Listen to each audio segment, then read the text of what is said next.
Hello, सलाम, आदाब, नमस्कार। मैं हूं आरजे राकेश। आज के इस वीडियो में मैं आपको बताने वाला हूं एक ऐसी महिला के बारे में जिन्होंने पेड़ों को बचाने के लिए अपनी तीनों बेटियों के साथ कुर्बानी दे दी। कौन है वो निडर महिला जिसने पेड़ों को बचाने के लिए अपनी जान तक दे दी? कब हुआ था ये सब कुछ? कहां हुआ था? हर सवाल का जवाब दूंगा, बस आप इस वीडियो को अंत तक जरूर देखें। बात है तकरीबन 290 साल पुरानी। उन दिनों राजस्थान के मारवाड़ रियासत पर महाराजा अभय सिंह का राज था।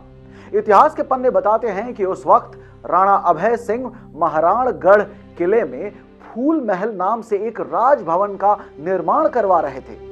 महल निर्माण के दौरान लकड़ियों की जरूरत पड़ी तो महाराजा अभय सिंह ने अपने मंत्री गिरधारी दास भंडारी को लकड़ियों की व्यवस्था करने का हुक्म दिया। अब मंत्री गिरधारी दास भंडारी की नजर महल से तकरीबन 24 किलोमीटर दूर स्थित खिजरली गांव पर पड़ी। फिर क्या, मंत्री गिरधारी दास भंडारी अपने सिपाहियों के साथ खिजरली गांव पहुंच गए। उन्होंने रामू खोड़ नामक बिश्नोई समाज के व्यक्ति के खेजड़ी वृक्ष को काटना शुरू कर दिया।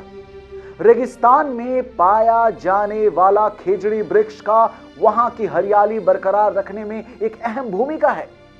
इस पेड़ पर लगने वाले फल सांगरी की सब्जी भी बनती है। इस पत्तियों से बकरियों को भोजन मिलता है। दिल से कहें तो ये पेड़ वहां के लोगों के लिए काफी इंपॉर्टेंट है। और इसी खेजड़ी वृक्ष पर जब राजा के सैनिकों ने कुल्हाड़ी से प्रहार किया तो कुल्हाड़ी की आवाज सुनकर रामू खोड़ की पत्नी अमृता बिश्नोई घर से बाहर आई। उसने बिश्नोई धर्म के नियमों का हवाला देते हुए पेड़ काटने से रोका, लेकिन सिपाही नहीं माने। इस पर अमृता बिश्नोई पेड़ से चिपक गईं और कहा कि सिर साटे रुख रहे तो भी सास तो जान। मतलब यह हुआ कि अगर किसी व्यक्ति के सिर की कीमत पर भी एक पेड़ बचाया जाता है तो भी यह सस्ता है। राजा अभय सिंह के सिपाहियों ने अमृता बिश्नोई को पेड़ से अलग करने की काफी कोशिश की, मगर अमृता टस से मस नहीं हुई। वो एक ही बात दोहराए जा रही थी कि पहले मेरे शरीर के टुकड़े टुकड़े होंगे, उसके बाद ही पेड़ कटेगा। इसके बाद सिपाहियों ने अमृता पर ही कुल्हाड़ी चलाना शुरू कर दिया। अमृता बिश्नोई के अंग कट कट कर जमीन पर गिरने लगे। अपनी माता के बलिदान को देखकर अमृता की तीनों बेटियों यानी आसू, रत्नी और भागू ने भी इसी प्रकार बलिदान दे दिया। इसके बाद पूरे गांव के बिश्नोई समाज ने पेड़ों को काटने से बचाने के लिए चिपको आंदोलन खड़ा कर दिया।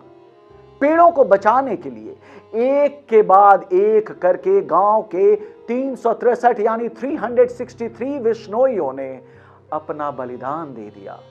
अंत में हार मानकर राजा के सैनिकों को वापस जाना पड़ा। इतिहासकारों का कहना है कि इनमें 71 महिलाएं एवं 292 पुरुष थे। इस बात की खबर जब राजा अभय सिंह को मिली तो उन्हें काफी सदमा पहुंचा और उन्होंने फौरन ही पेड़ों को ना काटने का आदेश जारी कर दिया और हां, बेरहम सैनिकों को दंडित भी किया। महाराजा अभय सिंह वहां जाकर बिश्नोई समाज से माफी भी मांगी।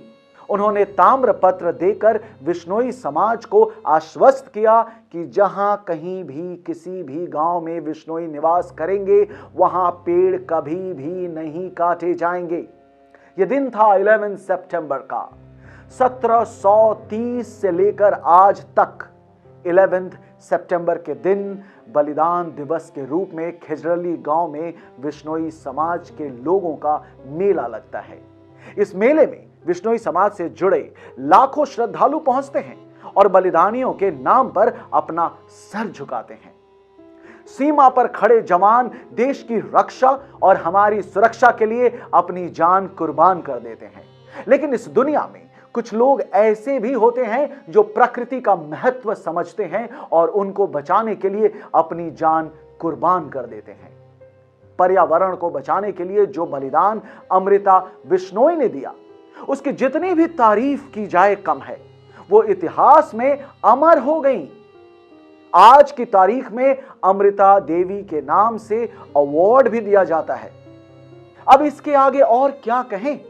हमने जंगल काट कर मकान बना लिए, हमने तालाब पाट कर अपना आशियाना बना लिया, जहरीली गैसों से हवाओं को भर दिया।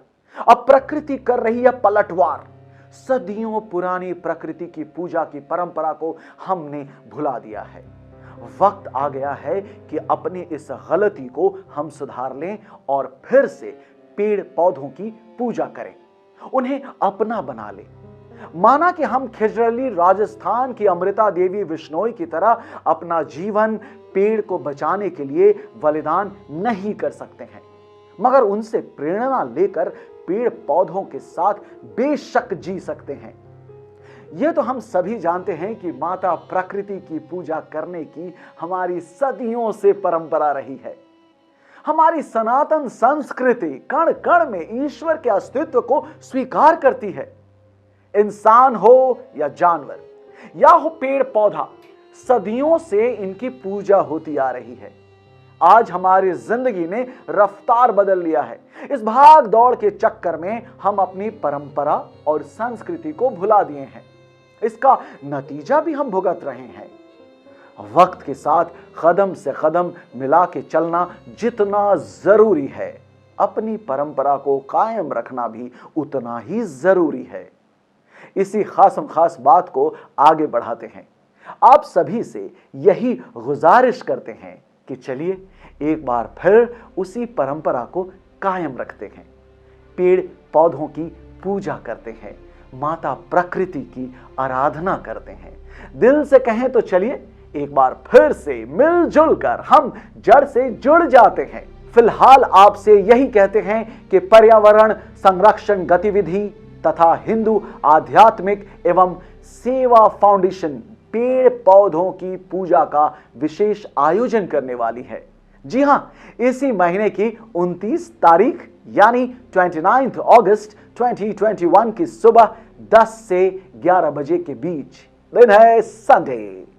आप अपने घर में, अपने परिवार के साथ या अपने मोहल्ले में दोस्त और पड़ोसी के साथ किसी भी पेड़ या गमले में लगे पौधे की पूजा कर सकते हैं। आप चाहें तो नया पौधा भी लगा सकते हैं। आप सभी से हम तो बस आज यही अनुरोध करेंगे कि चलिए प्रकृति वंदन में एक बार फिर खुद को जोड़ लेते हैं। स्क्रीन पर जो लिंक आप देख रहे हैं यही है प्रकृति वंदन की रजिस्ट्रेशन लिंक। इसे क्लिक कीजिए और रजिस्टर कीजिए। तो अब चलते हैं। याद रखिएगा, प्रकृति वंदन तारीख 29 अगस्त 2021 सुबह 10 से 11 बजे के बीच। इसी के साथ आपका ये रेडियो वाला दोस्त राकेश कह रहा है टाटा बाय बाय, नमस्कार, सलाम, नमस्ते।